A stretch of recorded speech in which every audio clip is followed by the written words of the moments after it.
सबसे पहले तो आप सबका स्वागत। जम्मू कश्मीर में जो चुनाव है वो बहुत खास चुनाव है, क्योंकि बहुत कम होता है कि देश में समय पर कोई सरकार चुनाव ना करा पाए। हम जानते हैं कि पिछले बार के चुनाव मिस हुए और राज्यपाल शासन लगा रहा। बहुत कम होता है कि किसी प्रदेश के अंदर देश की सबसे बड़ी रूलिंग पार्टी चुनाव लड़ने की हिम्मत ना जुटा पाए, जैसा कि लोकसभा में बीजेपी की हिम्मत नहीं हुई थी कि वो कश्मीर में जाके चुनाव लड़ सके, पास दे दिया। पिछले कई साल से कोशिश होती रही कश्मीर में बड़ी बड़ी बातें करने की, लेकिन इस पूरे दौरान में कश्मीर और जम्मू के जो लोगों की स्थिति है वो आपसे बेहतर कोई नहीं जानता, क्योंकि बीजेपी ने अपनी राजनीति देश में चमकाने के लिए निशाना तो कश्मीर के लोगों को बनाया था और मुसीबत जम्मू के लोगों को भुगतनी पड़ी। और पिछले कुछ सालों में जितने जम्मू के लोग हमारे दोस्त हैं, जितने हमारे जानने वाले हैं, जब उनसे मिलते हैं तो वो बताते हैं कि इस राज्य में पिछले 5-7 सालों में खास तौर पे किस तरह से जम्मू अपने आप को बिल्कुल अनाथ एक किस्म से मान रहा है, और जम्मू कश्मीर को ओवरऑल देखिए तो केवल बातें हुई और बातों के अलावा कुछ नहीं हुई। और बातें भी कैसी कि अब जैसे कल गृह मंत्री अमित शाह आए और बोल गए कि अगर कांग्रेस एनसी का शासन आएगा तो आतंकवाद का खतरा पैदा होगा। सुनकर लगे जैसे उल्टा चोर कोतवाल को डांटे, क्योंकि जो इतिहास है 1990 से लेके 2024 का 25 साल का, ये वो 25 साल है जिसमें से 15 साल के करीब बीजेपी ने भी राज किया। सॉरी, 35 साल में से 15 साल भी बीजेपी ने भी राज किया है।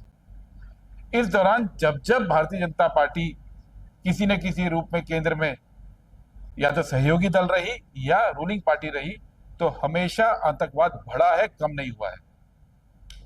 और पीछे भी अगर आप पिछले 3-4 साल का इतिहास देखें तो पिछले 3 साल में एक और शिफ्ट देखने को मिला है कि जो टेररिज्म की एक्टिविटीज हैं वो धीरे धीरे जम्मू एरिया की तरफ शिफ्ट हुई है। पहले कश्मीर में यह समस्या ज्यादा थी, लेकिन पैटर्न जो दिखा है वो जम्मू के अंदर शिफ्ट हुआ है। पिछले 3 साल में जम्मू एरिया में, जम्मू कश्मीर में 119 सिक्योरिटी फोर्सेस के लोगों को शहादत मिली है, उनको अपनी जान देनी पड़ी, जिसमें से 40% जो जाने गई हैं वो जम्मू एरिया में गई हैं। इसी तरह से अगर आप देखें तो पिछले 21 के बाद पुंछ में, राजौरी में, कठुआ में, रायसी में, डोडा में, उधमपुर में करीब 51 हमारे जो सिक्योरिटी फोर्सेस के लोग हैं उनकी जान गई है। तो इसकी जिम्मेदारी लेते हुए कोई बात नहीं करेगा, गृह मंत्री का इसकी जिम्मेदारी नहीं लेंगे।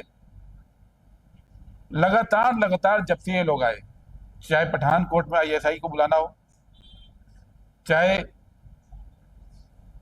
इस पूरे इलाके में जितनी घटनाएं हुई हैं उसकी जिम्मेवारी ना लेकर केवल ये भ्रम फैलाते हैं कि कांग्रेस पार्टी और एनसी अगर आएंगी तो आतंकवाद बढ़ेगा। जबकि सच क्या है, तीसरा टर्म मिला मोदी जी को, तीसरा टर्म, और उसके बाद 4 घटनाएं इस एरिया में हो गई है। 9 जुलाई को हुई, रईसी में बस पे अटैक हुआ था, 33 लोग घायल हुए थे, हम सब जानते हैं। उसके 48 घंटे बाद कठुआ और डोडा में अटैक हुआ था। 8 जुलाई को फिर एक अटैक हुआ कठुआ में, और 15 जुलाई को डोडा में अटैक हुआ जिसमें 4 सैनिक शहीद हुए।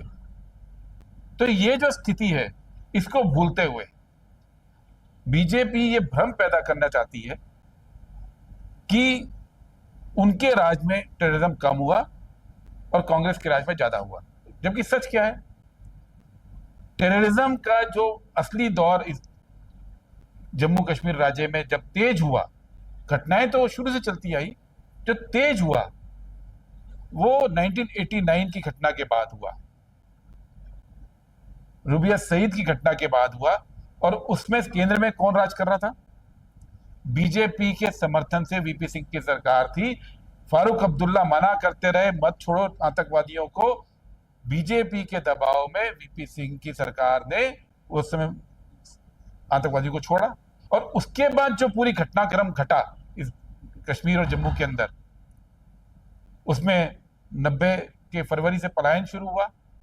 और आज मैं याद दिलाना चाहता हूं कि जब ये घटना हुई 1990 में पलायन शुरू हुआ, तो मार्च के अंदर लोकसभा के अंदर राजीव गांधी, जो उस समय नेता प्रतिपक्ष थे, लीडर ऑफ अपोजिशन थे, राजीव गांधी चुनाव हार चुके थे, वो लीडर ऑफ अपोजिशन थे, उन्होंने लोकसभा के अंदर एक डिबेट की डिमांड की और कश्मीर के हालात पे डिबेट हुई।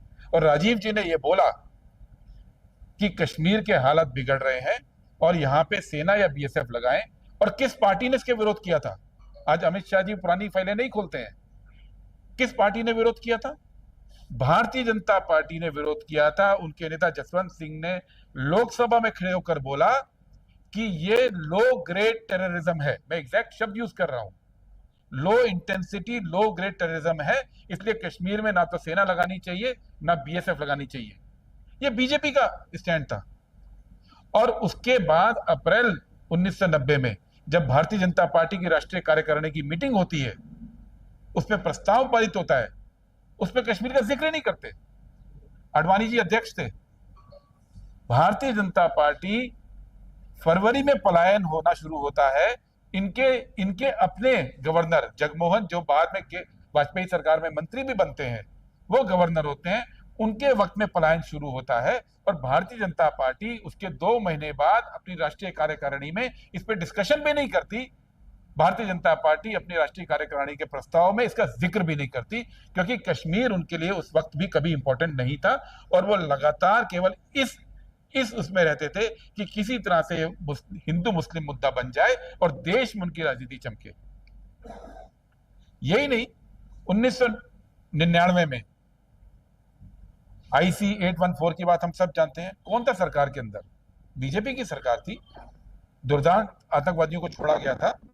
और उन लोगों के छोड़ने के बाद जो कश्मीर में घटनाएं घटी 2001 में, 2002 में, हर साल 4000 कैजुअलिटीज होनी शुरू हुई। 2001 में 4000 हुई, 2002 में 3500 हुई।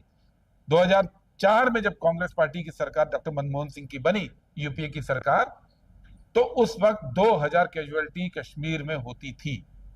और यूपीए ने अपनी नीति के बदौलत, और नीति टेररिज्म में स्ट्रिक्ट रहने की नीति थी कि हम टफ रहेंगे, यहां पे विकास करने की नीति थी, जम्मू कश्मीर के लोगों के दिलों पे मलहम लगाने की नीति थी। तो 2004 में जो 2000 कैजुअलिटीज होती थी, 2011 तक आते आते 70 रह गई। 2011 में, 12 में, 13 में, 14 में कश्मीर में जो कैजुअलिटीज होती थी वो 65-70 तक आ गई थी। जो देश में भी आप लगा लीजिए तो कई जगह पे इससे ज्यादा कैजुअलिटीज हो रही थी। और 2014 तक, 2010-11 से लेकर 14 तक यही कश्मीर घाटी थी, यही जम्मू कश्मीर था, यही जम्मू के इलाके थे, वैष्णो देवी थे, कश्मीर में डल झील थी। आप देखेंगे तो लोगों की फेसबुक पे आप जाके देखिए, टूरिज्म फल फूलने लगा था। कश्मीर में शादियां के फंक्शन होने लग गए थे। 2010-11 के बाद नॉर्मलसी आई थी। उस नॉर्मलसी को जम्मू कश्मीर की भारतीय जनता पार्टी ने पिछले कुछ सालों में खत्म किया और लगातार कैजुअलिटीज वापस 400-300 तक पहुंचने लगी। कई बड़ी घटनाएं आतंकवाद की हुई। और भारतीय जनता पार्टी पिछले 5 साल में, इनकी पूरी डबल इंजन की सरकार यहां रही। सरकार भी क्या रही, मतलब पटरी भी इनकी थी, गार्ड भी इन्हीं का था, ड्राइवर भी इन्हीं का था, सब कुछ इनका था, लेकिन गाड़ी चली नहीं चली गाड़ी। 2019 से लेकर अब तक पूरे देश को बताया कि अब देखिए, अब कश्मीर पूरा औद्योगिकरण हो जाएगा, इंडस्ट्रियलाइजेशन हो जाएगा। देश में तो औद्योगिकरण हुआ 3%, कश्मीर में हुआ 1%। उस कश्मीर में जो डेवलपमेंट के हर पैमाने पर देश में 5वें-6ठे नंबर का स्टेट होता था, कहीं कहीं दूसरे तीसरे नंबर का स्टेट था, उस स्टेट को वहां तक ले आए कि पिछले 5 साल के अंदर लगभग 65% सरकारी नौकरियां खाली है। वहां ले आए पूरे देश को बोला कि अब कश्मीर में जमीन खरीदने का हक हो गया, आइए खरीदिए। एक इंडस्ट्रियलिस्ट ने इन्वेस्टमेंट नहीं किया है। एक कॉर्पोरेट का बड़ा एग्जांपल आपके पास नहीं आएगा। पूरे जम्मू कश्मीर में 5 साल के अंदर हुआ तो क्या हुआ? कॉन्ट्रैक्ट, बाहर के लोगों को कॉन्ट्रैक्ट, अपने लोगों को कॉन्ट्रैक्ट। केवल और केवल युवा यूथ बेरोजगार बैठा है। एजुकेशन पूरी प्राइवेट करने की कोशिश की है, बिजली को पूरा प्राइवेट करने की कोशिश की है। मीटर्स का जो हाल है वो आप सब जानते हैं। लोग रो रहे हैं। जो लोग सालों से अपनी जमीनों में बसे थे उनको उजाड़ने का काम इन्होंने किया और पूरा इस तरह से एक माहौल तैयार कर दिया कि एक जो खुशहाल स्टेट बनने लगा था जम्मू कश्मीर 2010 के बाद, जहां शांति थी, वहां पे पिछले कई साल से लगातार अटैक शुरू हुए। और इसकी जिम्मेदारी आज ना नरेंद्र मोदी लेते हैं प्रधानमंत्री के तौर पे, आज ना अमित शाह लेते हैं गृह मंत्री के तौर पे, ना ही आज यहाँ के राज्यपाल लेते हैं। तो आज जो हमारा ये कहना है कि कश्मीर के साथ खिलवाड़ हो चुका। आपने जम्मू कश्मीर को फुटबॉल बनाया और आज आपके बड़े बड़े ऐड आते हैं कि अगर धारा 370 आ गई तो क्या क्या खतरा है। डरा रहे हैं। इतने साल के बाद आज ये बताना चाहिए कि 5 साल में जब से आपने हटाया तो आपने अच्छा क्या किया। वो डरा रहे हैं कि ये खतरा है, वो वादा कर रहे हैं कि हम ये करेंगे, लेकिन बीच का जो हिस्सा है वो चाहते हैं कि जम्मू की जनता और कश्मीर की जनता उस बीच के हिस्से को भूल जाए। कहते हैं हम राज्य का दर्जा देंगे। भाई आपको रोका किसने था देने से? अब तक आप ही ने छीना ना, कोई नई चीज तो दे नहीं रहे थे। आपने राज्य को तोड़ दिया, लद्दाख कारगिल को अलग कर दिया, इसको यूटी बना दिया।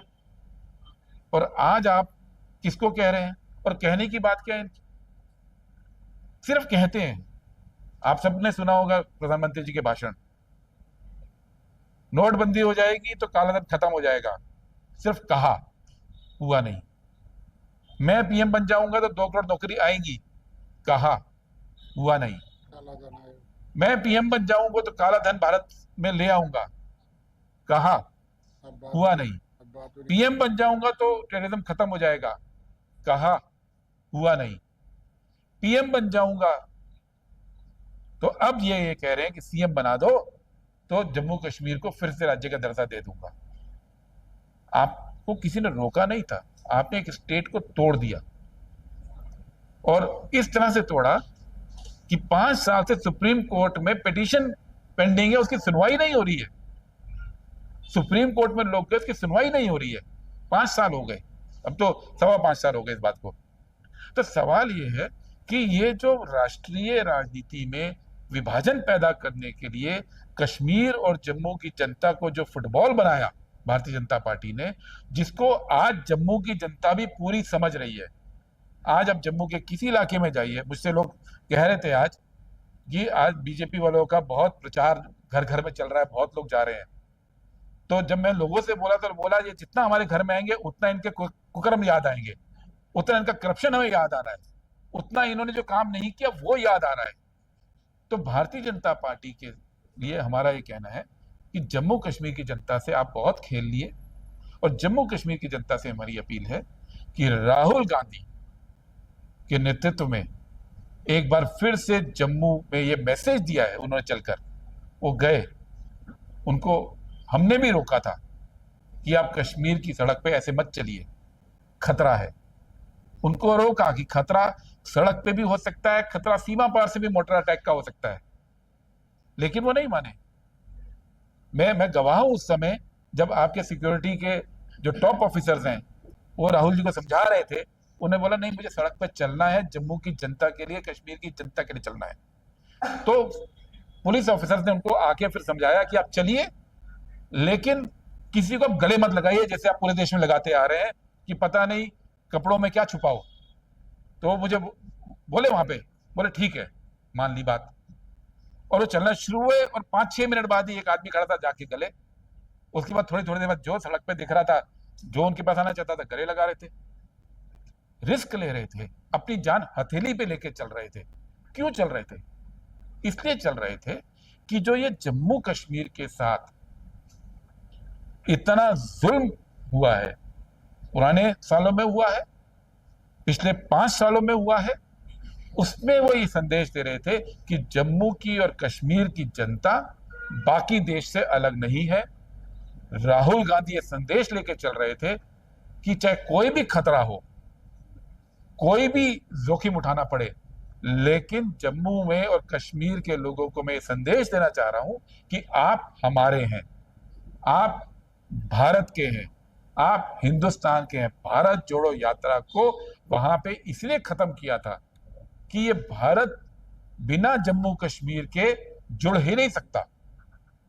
वो भारत का मुकुट है, लेकिन मुकुट के अलावा वो भारत का दिल भी है। वो मैसेज देने के लिए राहुल गांधी चले थे, और मुझे लगता है कि ये मैसेज जम्मू कश्मीर की जनता भी जानती है।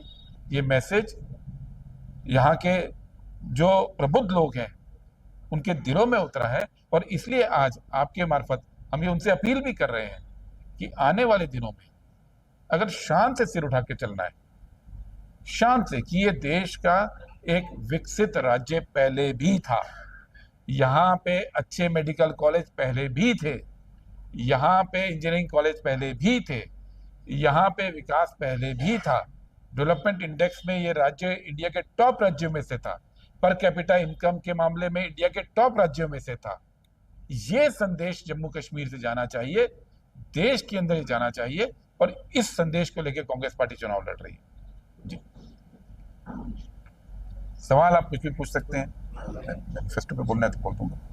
मैनिफेस्टो पे सर व्यू पॉइंट्स थोड़ा सा मैनिफेस्टो कल हमारा रिलीज हुआ है कश्मीर के अंदर, उसके ऊपर जरा चर्चा करेंगे। आपको जो पूछना होगा उसके बाद। जी, मैनिफेस्टो कल हमारा रिलीज हुआ है, और मैनिफेस्टो बनाते हुए जो कांग्रेस पार्टी का मुख्य फोकस रहा है, उसमें पहली चीज ये रही है कि जम्मू कश्मीर के लोगों की जो राजनीतिक एस्पिरेशन है उसका ध्यान हम रख रहे हैं। और राजनीतिक एस्पिरेशन क्या है? पहली बात कि जम्मू कश्मीर राज्य बनना चाहिए, सबसे पहली बात। दूसरी बात, जो 149 साल पुरानी परंपरा है जम्मू दरबार की और कश्मीर दरबार की, समर और विंटर कैपिटल की, वो जारी रहनी चाहिए, क्योंकि वो परंपरा यहाँ के विरासत का भी हिस्सा है, यहाँ की पॉलिटिकल एस्पिरेशन का भी हिस्सा है। ये तीसरी बात, जो जम्मू कश्मीर की संपदा को, जम्मू कश्मीर की माइनिंग को, जम्मू कश्मीर के कॉन्ट्रैक्ट्स को, जम्मू कश्मीर की नौकरियों को जो आउटसाइडर्स को दिया जा रहा है बीजेपी के राज में, वो सिस्टम बंद होना पड़ेगा। जो जम्मू कश्मीर के रहने वाले लोग हैं, जो लोग जम्मू कश्मीर के डोमिसाइल हैं, उनको प्रेफरेंस यहाँ मिलनी चाहिए, क्योंकि ये प्रदेश उनका है, मिनरल्स उनके हैं, जमीन उनकी है, नदियां उनकी है, स्टेट उनका है। तो ये कांग्रेस पार्टी ने सबसे पहले वायदा किया है कि जम्मू कश्मीर को राज्य दर्जा की बात करेंगे। दूसरी बात, लोकल बॉडीज चुनाव वक्त पे कराए जाएंगे, इमीडिएटली कराए जाएंगे, क्योंकि आपने जो है लोकतंत्र की जो आत्मा है चुनाव, भारतीय जनता पार्टी ने उस आत्मा को छीन लिया। बिना चुनाव के कभी लोकतंत्र होता ही नहीं दुनिया में। लोकतंत्र और चुनाव एक सिक्के के दो पहलू हैं। इसलिए कांग्रेस पार्टी का बिल्कुल क्लियर है कि लोकल बॉडीज चुनाव कराए जाएंगे, उसमें एससी, एसटी, ओबीसी को, माइनॉरिटीज को, एक्स सर्विसमैन को, पेंशनर्स को, टीचर्स को रिप्रेजेंटेशन देने की कांग्रेस पार्टी ने बात की है, क्योंकि ये अलग अलग ग्रुप्स हैं जिनकी की लोकल बॉडीज के अंदर, एमएलसीज के अंदर रिप्रेजेंटेशन होनी चाहिए। ये कांग्रेस पार्टी का वायदा रहा। और इसके साथ जो एक बात है, पिछले कुछ समय से हम सब जानते हैं कि लोगों को अपनी जमीन से, अपनी जगह से बेदखल करने का लगातार अभियान चला है।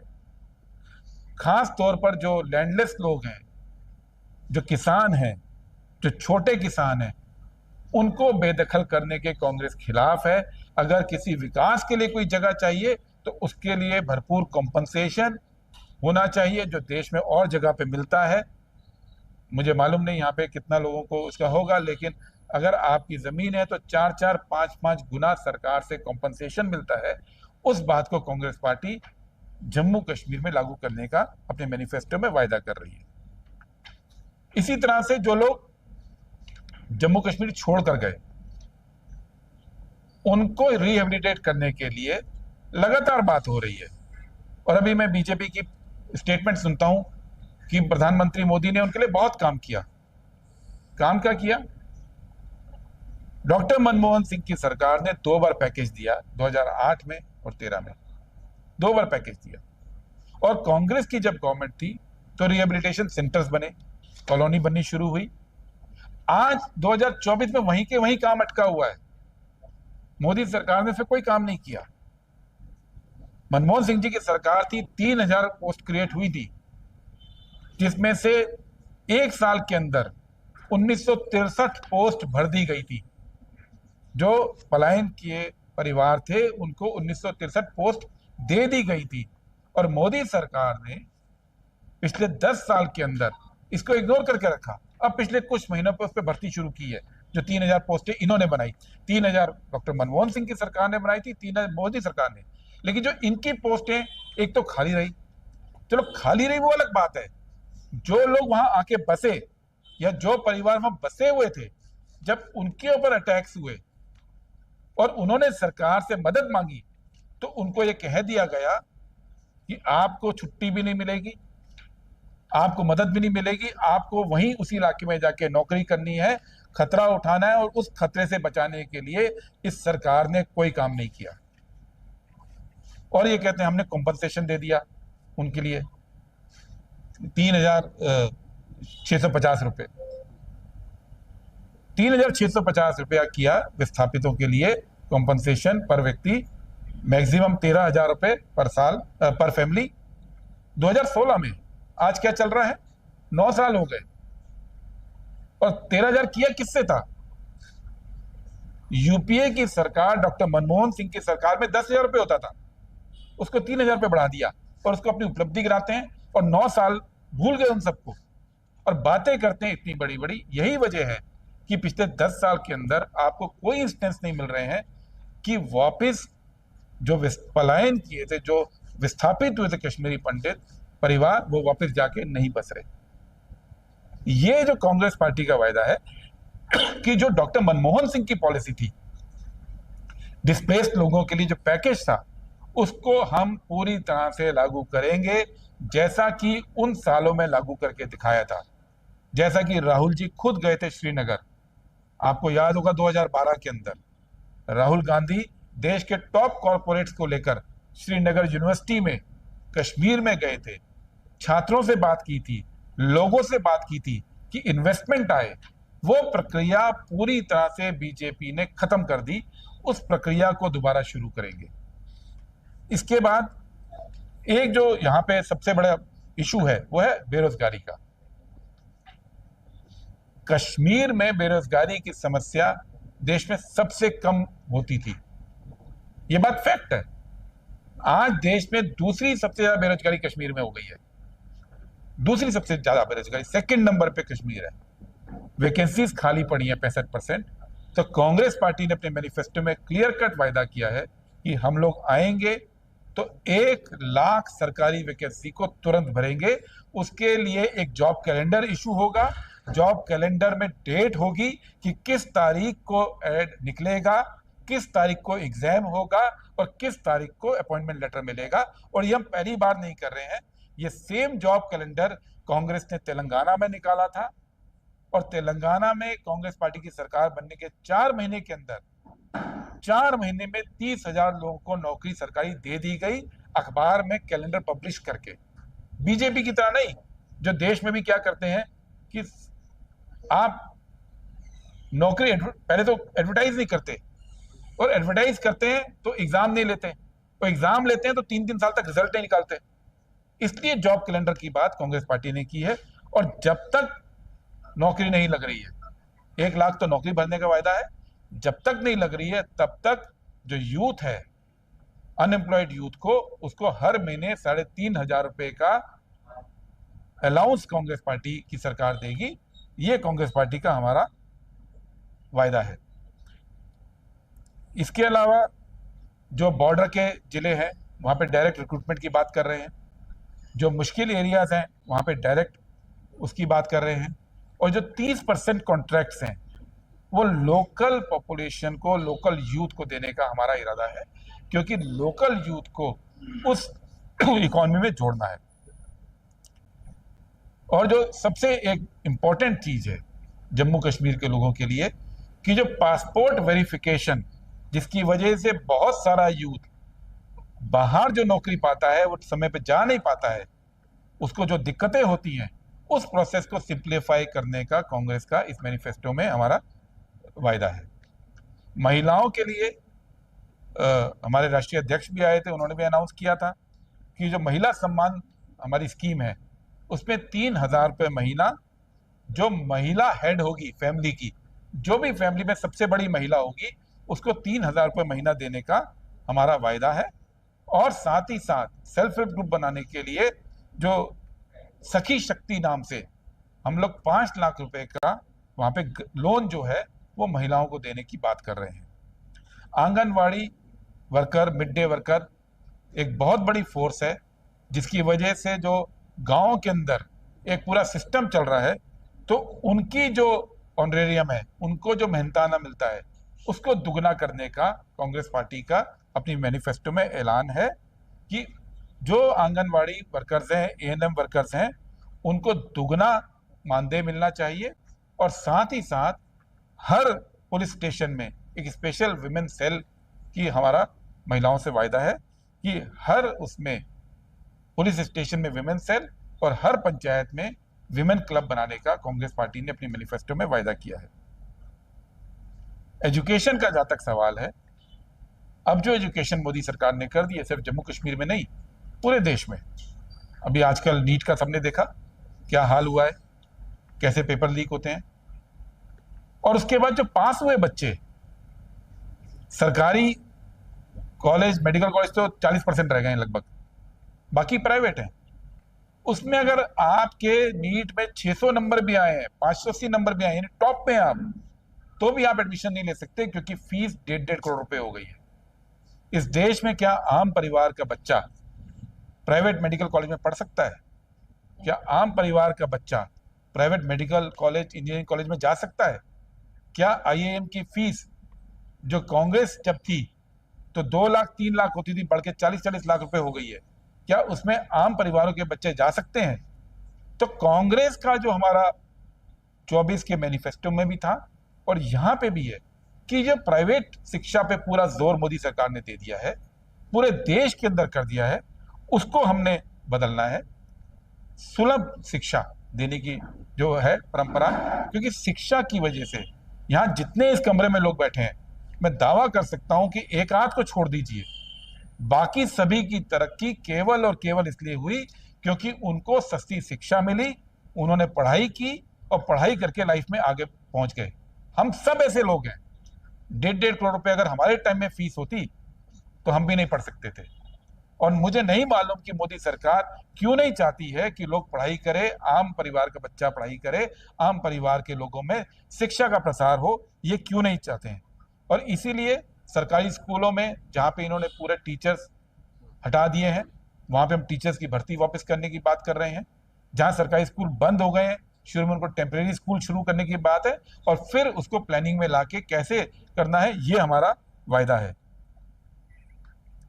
अब इसके अलावा जो किसानों के लिए है, उनको अतिरिक्त 4,000 रुपए का सपोर्ट, खास तौर पे जिनके पास जमीन नहीं है, जो किराए की खेती करते हैं या भूमिहीन किसान हैं, उनको कांग्रेस पार्टी दे रही है।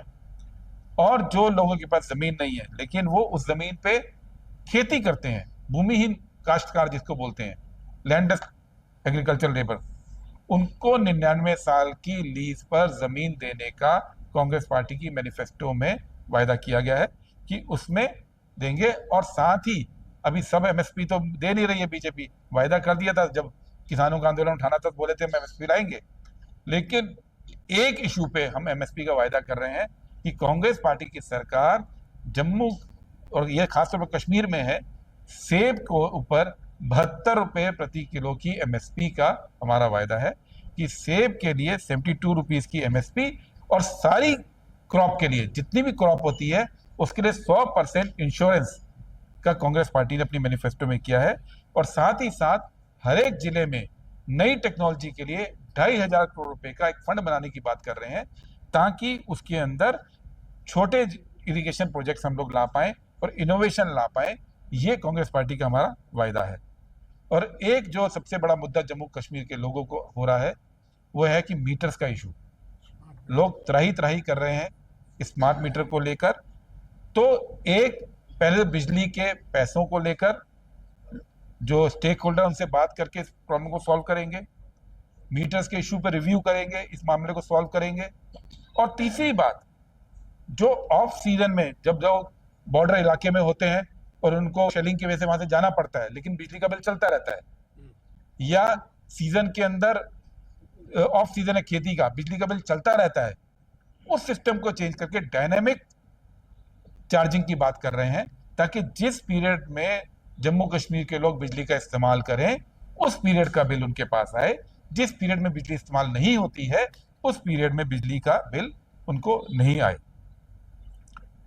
सर और इससे ज्यादा चलाएंगे भी नहीं।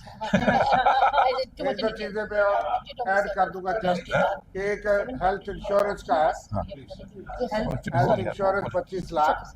सफल साहब ने बहुत सी चीजें आपको नहीं है तो बहुत सारी। एक बड़ा मसला यहाँ पीओजेके के विस्थापित भी है कि आपको पता है कि हमने 25 लाख पर फैमिली का एक पैकेज जम्मू कश्मीर से डॉक्टर मनमोहन सिंह जी के हिदायत के मुताबिक हमने बनाया था, जिसको पार्लियामेंट्री कमेटी ने 30 लाख किया। और बीजेपी कहती थी कि हम 8 असेंबली की सीटें जो पीओजेके से विस्थापित आए उनमें से एक मैं भी हूँ कि इनके लिए आरक्षित करेंगे असेंबली में। उसमें मैं भी हूँ, आप भी हैं। तो 30 लाख जो है उन्होंने कहा था। आप लोग तो ये इशू जानते हैं। सिर्फ जो हमने मैनिफेस्टो में रखा है कि हम उस पैकेज को पूरा लागू करवाएंगे। साथ में जो जमीनें यहाँ पे अलाट हुई थी, पिछली सरकारों ने हमको अधिकार दिए, कानूनन अधिकार दिए, हम उसको बेच सकते हैं बेटी की शादी किसी भी मसले में, लेकिन इन्होंने बंद किया था। हम वो अधिकार वापस करेंगे। और इसके साथ साथ जो हेल्थ में आपको कहा, सोशल जस्टिस में ओबीसी के बड़े इश्यूज हम विस्तार से भी इसको बताएंगे। SC ST के लिए तो हॉस्टल भी है। ओबीसी का स्कॉलरशिप मोदी सरकार ने बंद किया। ओबीसी की बातें तो बहुत करते हैं, कहते हैं मैं खुद भी हूँ, लेकिन उनका स्कॉलरशिप 2022 से बंद है बच्चों का, उनके लिए हॉस्टल नहीं है। माइनॉरिटी कमीशन की भी बात हमने की है। एक बैकवर्ड क्लासेस कमीशन में बैकवर्ड क्लासेस का कोई मेंबर नहीं है, तो उनकी बड़ी डिमांडें जो है उनको भी हमने इंक्लूड किया है। और इसके अलावा बहुत ही अहम और चीज़ें जो यहाँ पे आप देखेंगे, नंबरदार चौकीदार से लेकर के पेंशन की बातें हैं, बॉर्डर रेजिडेंट्स और ALC के लोगों की बातें हैं, आपके पत्रकारों के लिए और वकीलों के लिए भी। शायद किसी पार्टी ने कहा, आपने फ्री ट्रेवल की बात जो है उसमें कहा। प्रेस क्लब और मीडिया सेंटर हर डिस्ट्रिक्ट में बनाएंगे। और एक्रीडेशन जो आपकी बंद है 2022 से जर्नलिस्ट की, यानी जर्नलिस्ट, उसको बहाल करने की बात है। यूटी एडमिनिस्ट्रेशन में ये आर्डर हुए हैं। मैं जानता हूँ जर्नलिस्टों की हालत क्या रही है। और इंश्योरेंस और पेंशन की बात भी हम कोई पॉलिसी बनाएंगे, ये आज तक नहीं बनी। इसलिए मैं इस पे मैं बोल देता हूँ, ये इश्यू पे बोल देता हूँ। कांग्रेस, मैं इसलिए बोल रहा हूँ, वो मैं सवाल पहले बोल लो, मैं आपको बता। अच्छा बोलो, चलो।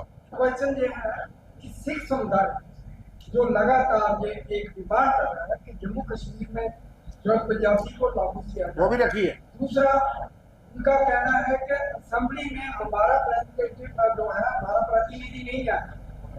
कश्मीरियों को 2 नॉमिनेशन दे दिए, पीओके को 1 दे दिया, सिख समुदाय का कोई प्रतिनिधि जो है नॉमिनेशन नहीं है। आपका मैनिफेस्टो में किस तरह से इसको बताइए। मैनिफेस्टो में क्लियर कट लिखा है कि लेजिस्लेटिव काउंसिल को भी रिवाइव करेंगे। उसमें इन सभी सेगमेंट्स, केवल सिख कम्युनिटी नहीं बल्कि दूसरी कम्युनिटीज भी, इंक्लूडिंग टीचर्स, इंक्लूडिंग एक्सपर्ट्स, उनको प्रतिनिधित्व देने का कांग्रेस पार्टी ने वायदा किया। दूसरी बात, जहां तक पंजाबी लैंग्वेज की बात है, उसके बारे में बिल्कुल क्लैरिटी है कि पंजाबी लैंग्वेज यहाँ की सेकंड लैंग्वेज रही है, हरियाणा में सेकंड लैंग्वेज है। वहाँ के मैनिफेस्टो में भी हम ये बात कह रहे हैं कि इसको प्रमोशन के लिए कांग्रेस पार्टी प्रतिबद्ध है। और जो बाहर से अगर आप कहते हैं कि जो डिस्प्लेस्ड लोग आए हैं, उसके अंदर भी जो पीओके से डिस्प्लेस्ड लोग आए हैं, उसमें भी बड़ी संख्या तो सिखों की है। हाँ, बड़ी संख्या तो सिखों की है। वो नॉन सिख और सिख के बीच में डिवीजन नहीं है, लेकिन वो बड़ी संख्या सिख फैमिलीज की है। वो उनके लिए भी क्लियर कट ये कहा है कि ना केवल उनके रजिस्ट्रेशन का, क्योंकि पिछली बार जो सिस्टम इन्होंने निकाला था उसमें बहुत सारे फ्लॉज थे, उसकी बहुत शिकायतें आई थी, उसको भी ठीक करके दोबारा शुरू करने की बात कर रहे हैं। सर एक सवाल जी। रिपोर्ट फॉर्मेशन की जो है उसमें बात हुई पीछे के बाद हुआ था कि जब आ गया कि वहाँ के लोगों को यहाँ लाना था, लेकिन अब आज एक मिनट में खामोशी का दान दीजिए। 47, 65 और 71 खुद राइट्स वेस्ट पाकिस्तान के खुद राइट्स हैं, थोड़ा इलैबोरेट करेंगे। बोलिए। अगर मुझे इजाजत हो तो मैं इलैबोरेट करूं, क्योंकि मैं को चेयरमैन था इसके लिखने में। 4 किस्म के ब्रॉडली रिफ्यूजी थे 1947 में। एक तो पीओके से आए हैं और दूसरे वेस्ट पाकिस्तान से आए हैं। 1965 की जंग में और 1971 की जंग में छम एरिया और इस एरिया से रिफ्यूजी आए हैं। जो पीओके के विस्थापित है वो 40,000 फैमिलीज हैं जो उस वक्त आई 47 में। वेस्ट पाकिस्तान रिफ्यूजी थोड़ी फैमिली थी, उनको नागरिकता नहीं थी, 373 में से वो मिली है। तो जो पीओके के विस्थापित थे वो स्टेट सब्जेक्ट थे। हम लोग महाराजा की स्टेट के स्टेट सब्जेक्ट थे, इसलिए हमको पूरा अधिकार है। जो यहाँ रहते थे जम्मू में या मीरपुर मुजफ्फराबाद या पुंछ में रहते थे, उनको अधिकार क्यों नहीं? एक्यूपेंसी राइट के अधिकार हमको मिले, उसको बेच सकते थे। लेकिन इस सरकार ने बात कर दिया, हम जमीनें छोड़ के आए, उसकी जगह जमीन मिली, इसलिए उसमें कोई अंतर नहीं, कोई कानून की उल्लंघना नहीं। इन्होंने मरमती से कि हम जमीन को ट्रांसफर नहीं कर सकते, मालिक वही है जो कस्टडी जो मालिक है, मालिक वही है हमारे कॉलम। जो हमारे पास ऑक्यूपेंसी टेंडेंसी की राइट है वो हम ट्रांसफर कर सकते थे, जो बंद किए। और इस तरह के और इश्यूज है, ये सारे कानून के दायरे में है। और रिफ्यूजी वेलफेयर बोर्ड इसलिए कि इन सारे लोगों की छोटी छोटी समस्याएं हैं। कोई आदमी 57 में आया, वो कहीं जेल में था या यतीम आश्रम में था, तो उसका केस देखा जाएगा। उसके 3 भाइयों को जमीन है, उसको नहीं है, क्योंकि वो रजिस्टर्ड नहीं हुआ। इसलिए कुछ इश्यूज के लिए वो बोर्ड बनेगा, वो सारी चीजों का एग्जामिन करेगा। 70 साल से जो लोग डिमांड कर रहे थे, तो उनका कंप्रीहेंसिव सोल्यूशन होगा, उसका कोई और मकसद नहीं है। उनके छोटे छोटे इश्यूज, किसी को रिलीफ नहीं मिला, 5.5 लाख भी नहीं मिला। अभी 4000 फैमिलीज ऐसी हैं जिनको 5 साल में रिलीफ नहीं मिल सका बिकॉज ऑफ दीज रीजंस। और भी कई इश्यूज हैं जो बोर्ड जो है वो गवर्नमेंट के पास उठाएगा। जी 2500 करोड़ पर all district level irrigation projects ये वन टाइम हो गया? नहीं, एनुअल नहीं है ये। 2500 करोड़ का अभी फर्स्ट फेज में टोटल हम वायदा कर रहे हैं, क्योंकि इरिगेशन के प्रोजेक्ट कंटिन्यूअस प्रोजेक्ट हैं। आप ये स्टैंड नहीं ले सकते कि हमने एक बार इरिगेशन का प्रोजेक्ट बना दिया, अब आगे इस पर कोई इन्वेस्टमेंट नहीं होगा। लेकिन पहली बार में 2500 करोड़ का अलग से एलोकेशन हम कर रहे हैं। Thank you. Thank you very much.